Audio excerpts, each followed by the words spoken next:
حضرت حسن بصری رضی اللہ عنہ کی ایک مریدنی تھی۔ اس کا ایک بیٹا تھا جو بہت سرکش تھا۔ دنیا میں ایسا کوئی گناہ نہیں تھا جو اس نے نہ کیا ہو۔ ایک دن سخت بیمار ہو گیا، قریب الموت ہوا تو ماں کی گود میں سر رکھ کر کہنے لگا، ماں جب مجھے موت آئے تو اے ماں اپنے پیر و مرشد سے میرا جنازہ پڑھانے کی سفارش کرنا۔ اگر وہ آئیں گے تو لوگ میرے جنازے کو کاندھا دیں گے، ورنہ میں نے نیکی کا کوئی کام کیا ہی نہیں۔ جب طبیعت بگڑنے لگی تو ماں حضرت حسن کے پاس گئی کہ حضرت میرا بیٹا موت و حیات کی کشمکش میں ہے، اس نے آپ سے جنازہ پڑھانے کی سفارش کی ہے۔ حضرت نے کہا، محترمہ آپ کے بیٹے کو میں نے کبھی سجدہ کرتے دیکھا نہیں، میں کیسے جنازہ پڑھاؤں؟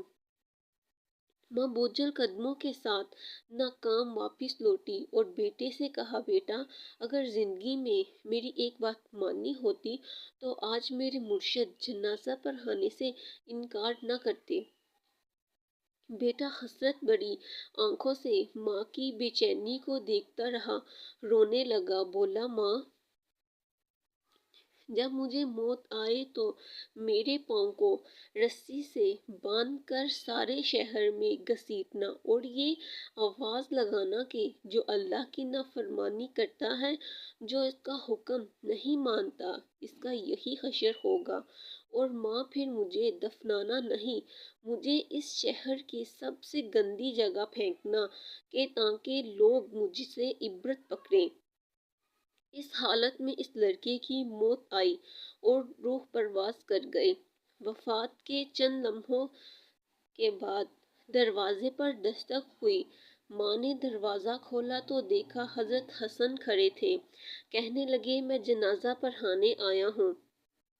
ماں بولی، حضرت میرا بیٹا فوت ہو گیا ہے، یہ صرف میں اور اللہ جانتا ہے، آپ کو کیسے پتا؟